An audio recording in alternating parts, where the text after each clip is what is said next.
فإن النبي صلى الله عليه وعلى آله وسلم قال: ما من أيام العمل الصالح فيها أحب إلى الله من هذه الأيام، يعني أيام العشر.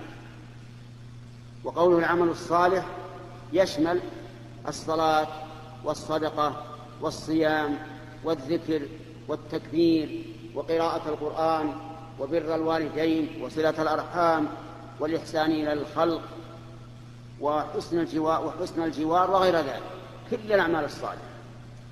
ما من أيام في السنة يكون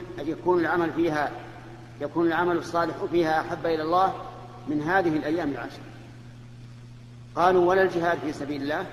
قال: ولا الجهاد في سبيل الله، إلا رجل خرج بنفسه وماله فلم يرجع من ذلك بشيء.